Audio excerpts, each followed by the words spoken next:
सबको मेरा नमस्ते। माँ सरस्वती की कृपा और आशीर्वाद आपको प्राप्त होता रहे।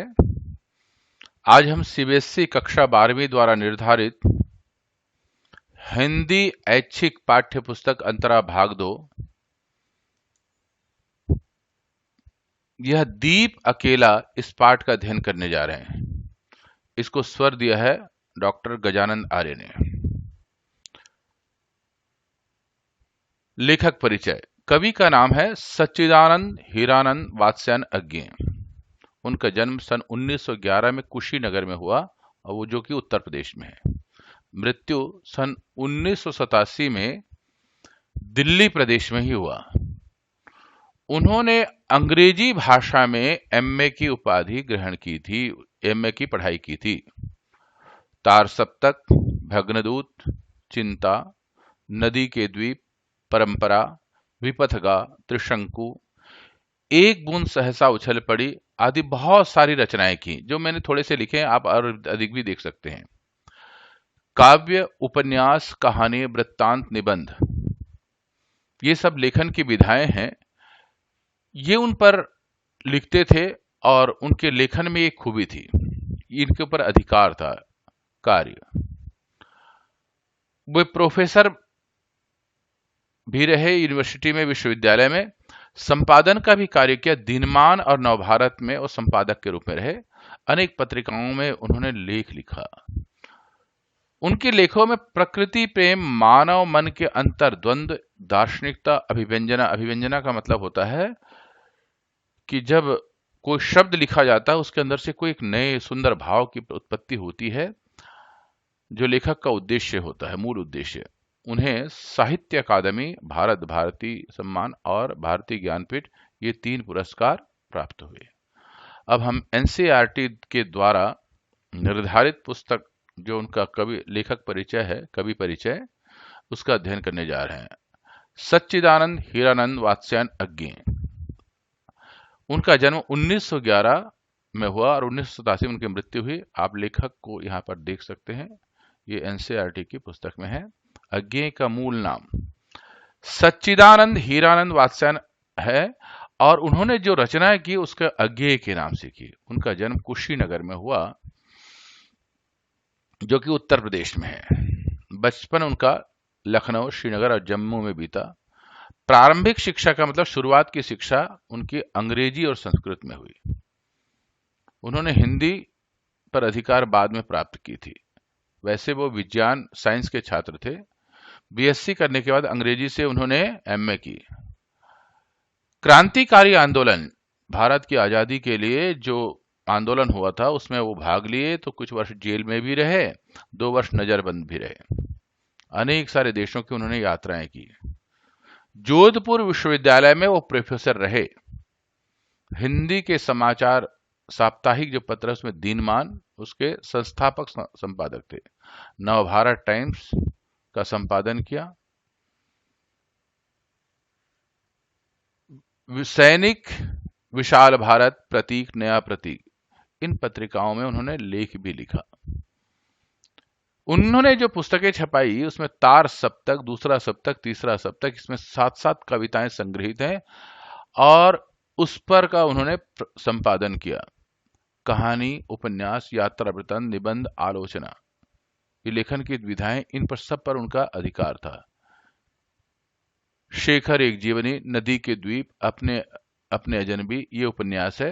अरे यायावर रहेगा याद, एक बूंद सहसा उछल पड़ी, ये यात्रा वृत्तांत है। त्रिशंकु और आत्मनेपद, ये दोनों निबंध हैं। विपथगा, परंपरा, कोठारी की बात, शरणार्थी, जयदोल, और ये तेरे प्रतिरूप, ये कहानी संग्रह है।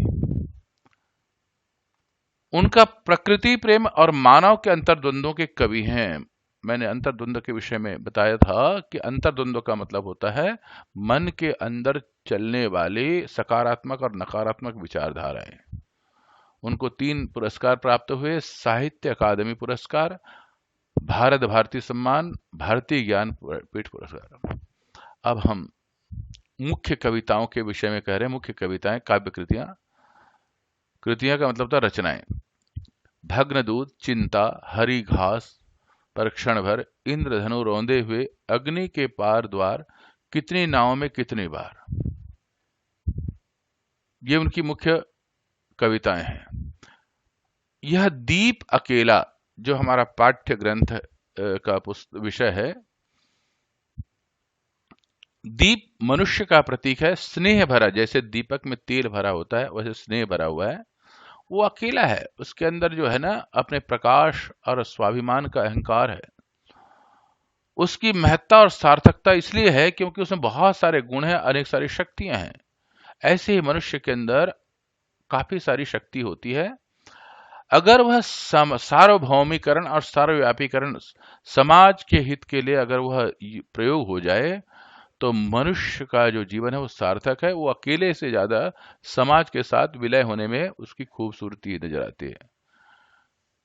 लेखक ने व्यष्टि को समष्टि में विलय कहा है, अर्थात व्यक्तिगत सत्ता को सामाजिक सत्ता में विलय होने का।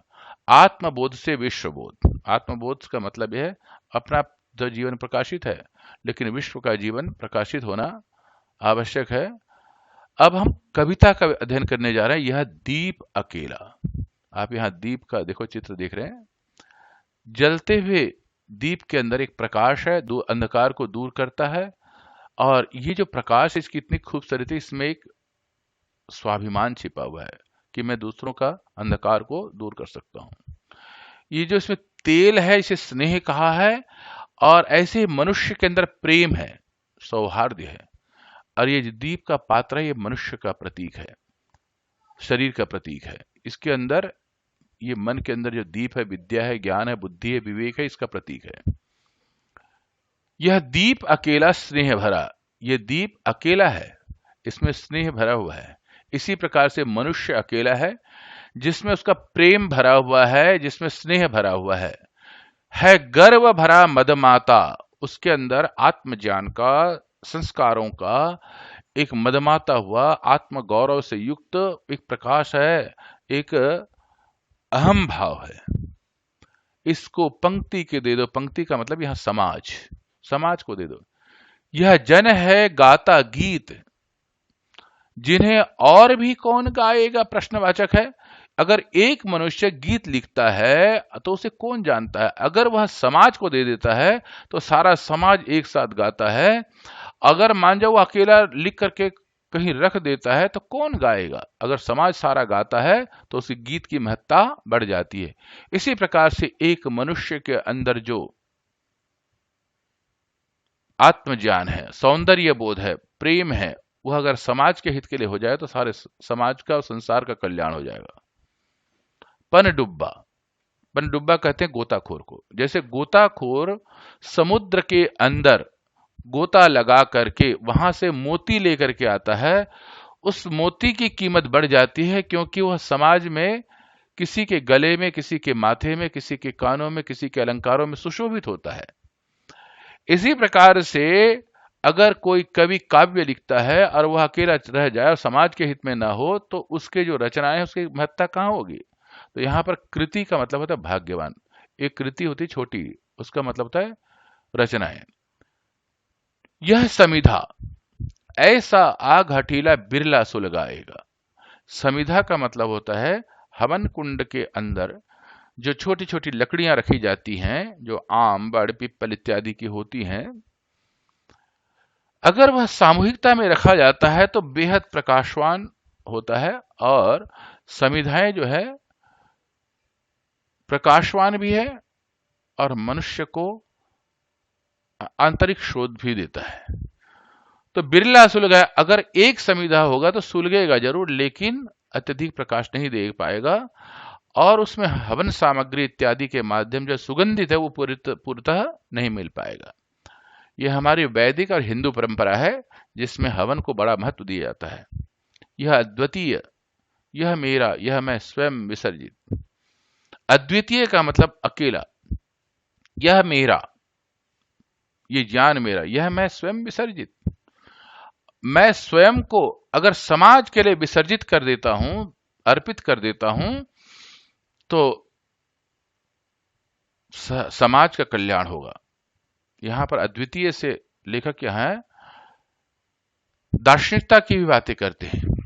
जब ब्रह्म के अंश के उत्पन्न होता है आत्मा, तो उसमें उसकी तरह प्रकाश होता है। जैसे समुद्र का एक बूंद अगर ले लें, तो समुद्र की जल की तरह उसमें भी वही गुण होते हैं जो समुद्र के जल में होता है।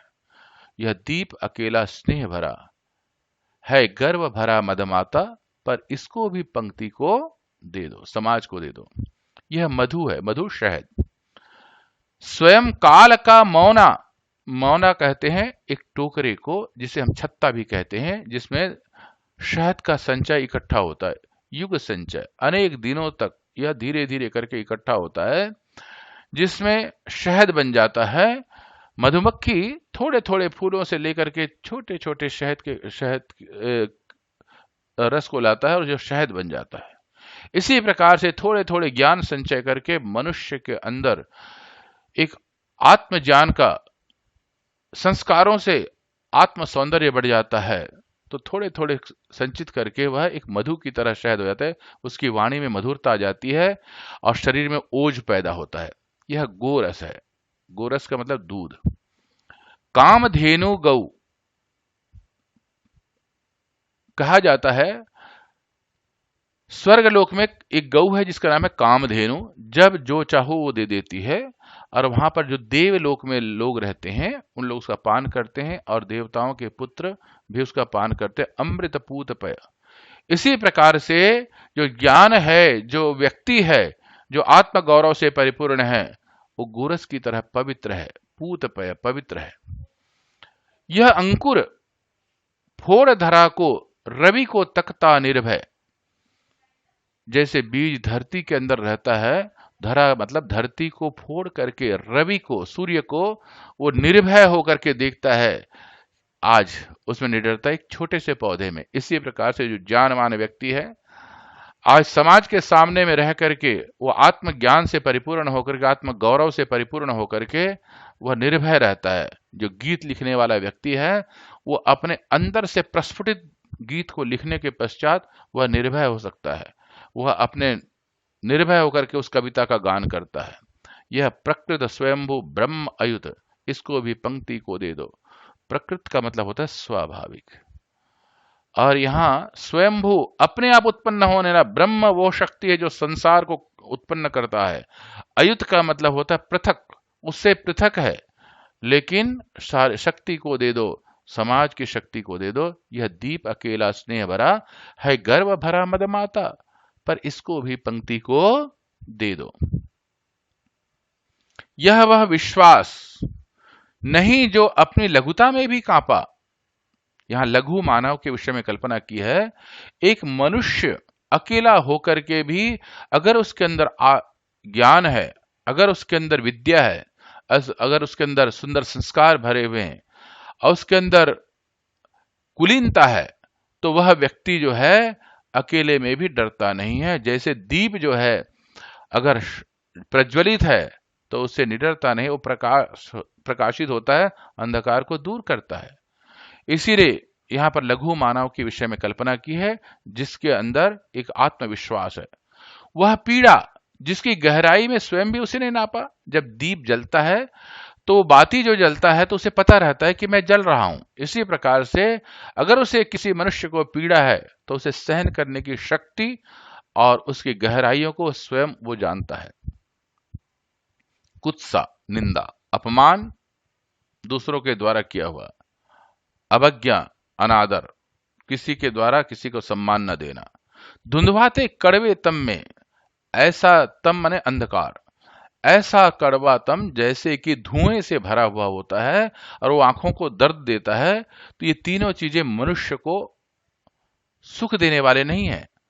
किसी की निंदा नहीं करनी चाहिए, किसी का अपमान भी नहीं करना चाहिए, किसी का अनादर भी नहीं करना चाहिए। इसी प्रकार से कवि अगर इनसे दूर होकर के अपनी कविताओं को लिखता है तो वह संसार के हित के लिए लिखता है। सदा द्रवित चिर जागरूक अनुरक्त नेत्र उल्लंघ बाहु, यह चीर अखंड अपनाया। जिस कवि ने अपने काव्य रचना के माध्यम से अपनी काव्य रचना को प्रवाहित कर दी, वह संसार के लिए जागरूक है।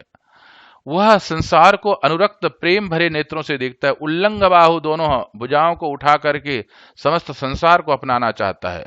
ऐसा ही कोई व्यक्ति जो ज्ञान से परिपूर्ण है, कोई विद्या से परिपूर्ण है और कोई प्रेम से परिपूर्ण है, तो दोनों भुजाओं को उठा करके वह चीरखंड अपनाया संसार को अपना करके, उस ब्रह्मा को अपना करके, ब्रह्मांड को अपना करके उसे प्रकाशित कर देता है।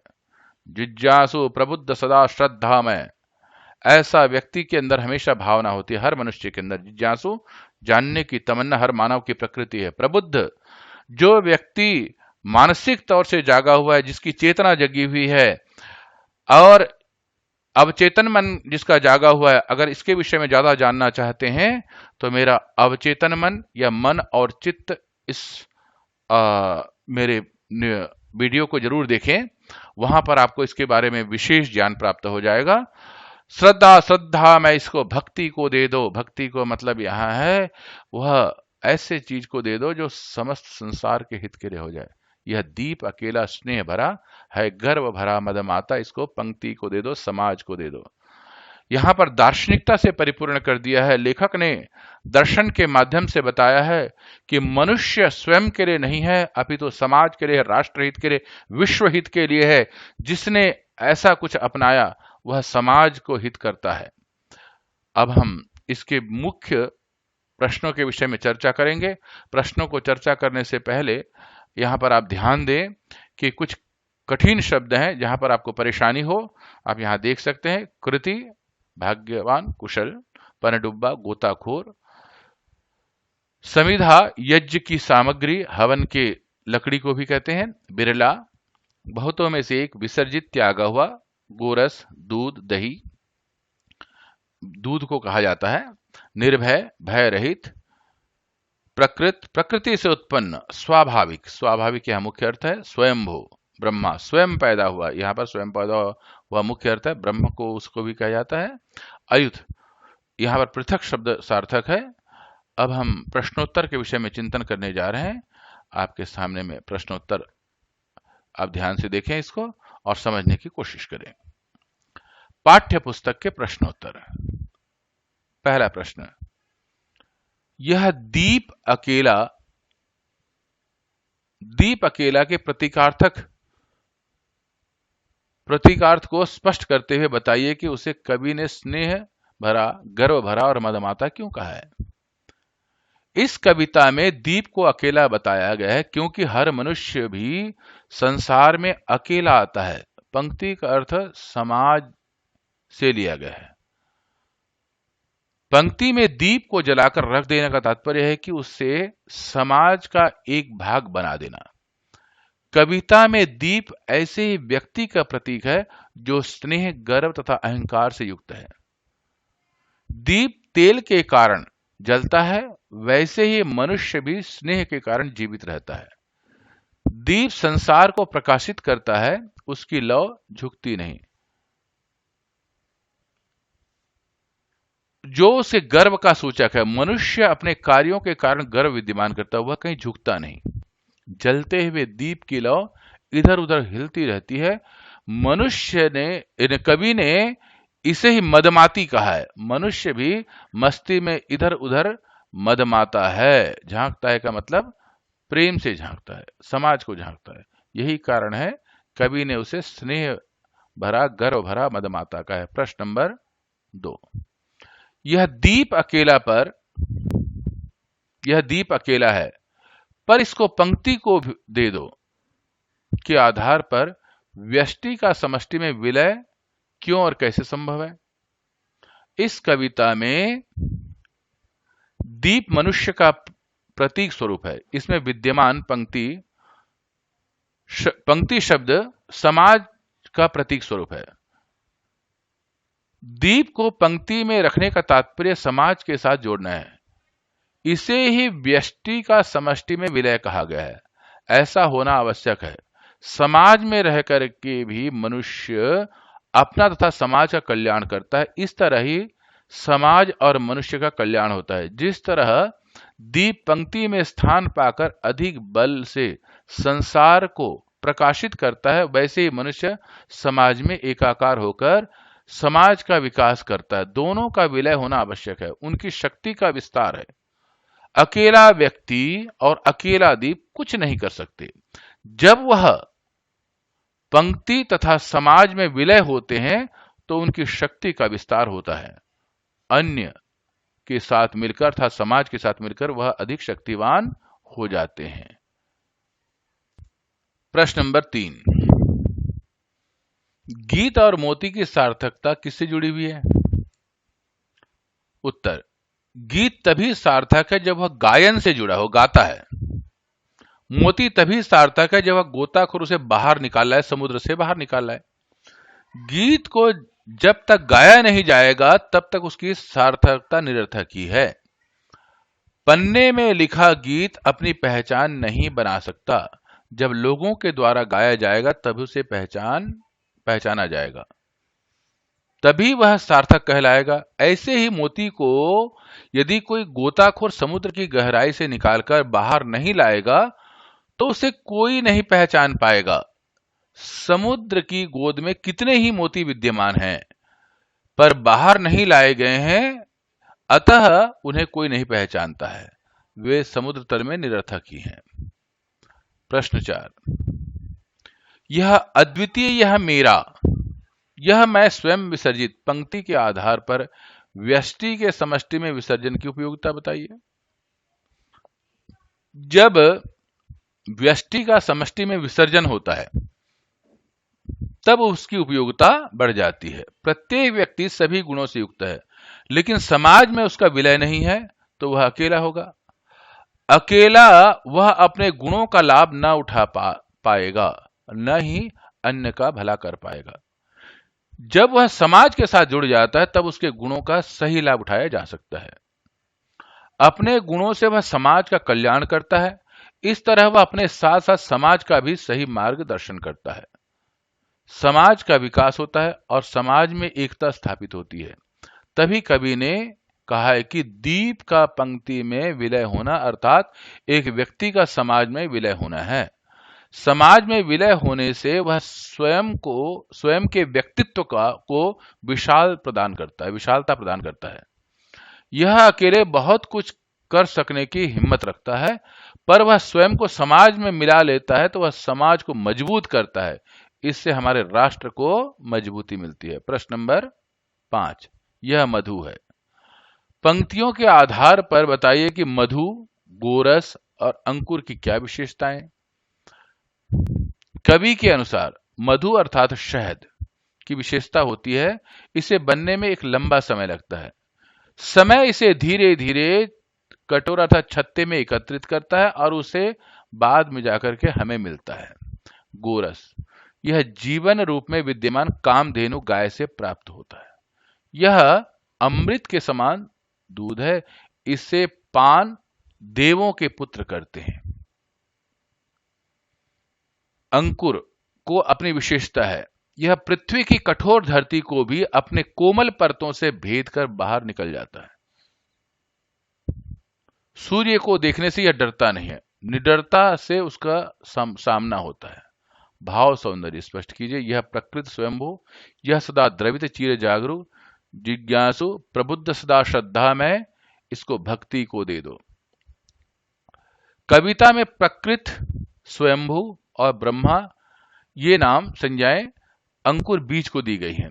अंकुर धरती से बाहर आने के लिए स्वयं ही प्रयास करता है, वह धरती का सीना चीरकर स्वयं बाहर आता है। सूर्य की ओर देखने से वह डरता नहीं है, निडरता से उसे देखता है। इस तरह कवि के अनुसार कवि भी गीतों का निर्माण स्वयं करता है, उसका गायन निर्भयता से करता है। कवि चाहता है उसे भी अन्य के समान दिया जाए। दीप सदैव आग को धारण किए रहता है, यह कारण से वह दुख को बहुत अच्छी तरह जानता है। इन सब के बाद भी दया भाव से युक्त होकर वह स्वयं जलता है और दूसरों को प्रकाश देता है। यह सदा जागरूक रहता है, सावधान है और सबके साथ प्रेम का भाव रखता है। कविता में दीप को कवि ने व्यक्ति के रूप में चित्रित किया है। व्यक्ति हमेशा जिज्ञासु मतलब जानने की प्रवृत्ति वाला है, इसके कारण वह ज्ञानवान और श्रद्धा से भरा हुआ है। मनुष्य तथा दीप दोनों में ही ये गुण विद्यमान है। यह प्रश्न नंबर 7, यह दीप अकेला एक प्रयोगवादी कविता है। इस कविता के आधार पर लघु मानव के अस्तित्व और महत्व पर प्रकाश डालिए। प्रस्तुत कविता में कवि ने दीपक की विशेषता बताई। यह अकेला जलता है, इसके बाद भी स्नेह से युक्त है, उसमें गर्व है, उसका अपना व्यक्तित्व है, उसका व्यक्तित्व विशाल है, अकेले में भी अपने को सार्थकता प्रदान करता है, उसमें विद्यमान गुण समाज के लिए बहुत आवश्यक है। आवश्यकता पड़ने पर अपना सर्वस्व समाज के लिए दे सकता है। वह नहीं चाहता कि आत्मत्याग के लिए उस पर दबाव डाले, वह इसे अपने स्वेच्छा से करने के हक में है। प्रश्न नंबर 8, कविता के लाक्षणिक प्रयोगों का चयन कीजिए, उसमें निहित सौंदर्य स्पष्ट कीजिए। कविता में कवि ने बहुत से लाक्षणिक प्रयोगों का चयन किया है। सबसे पहले उसने यह दीप अकेला, व्यक्ति के प्रतीक के रूप में दीप को प्रयोग किया है। दूसरा, जीवन कामधेनु, जीवन को कामधेनु गाय के समान माना है। तीसरा, पंक्ति, ये जो पंक्ति शब्द है उस समाज के लिए प्रयोग किया है।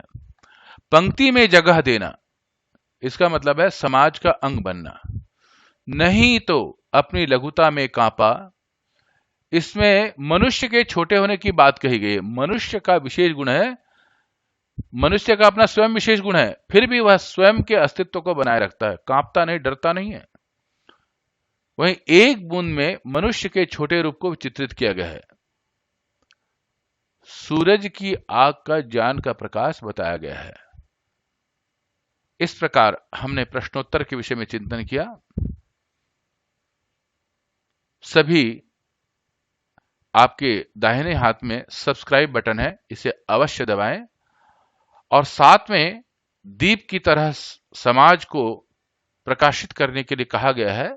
इसी प्रकार से आप सभी विद्यार्थियों को, अपने मित्रों को इस वीडियो को भेजें ताकि उन्हें पाठ समझने में आसानी रहेगा, और सभी को सब्सक्राइब करने के लिए कहें, और पसंद आए तो लाइक बटन अवश्य जरूर दबाएं। इससे आपको दूसरा पाठ का वीडियो भी प्राप्त होता रहेगा।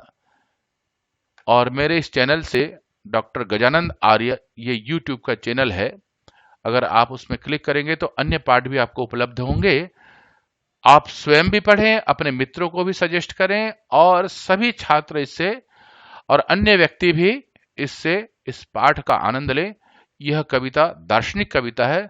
सभी को मेरा नमस्ते और सभी को मेरा प्रेम भरा प्रणाम, और साथ में ही मां सरस्वती की कृपा और आशीर्वाद बना रहे। इन्हीं शब्दों के साथ अगली कविता के लिए आप मेरा अगला वीडियो ध्यान दें।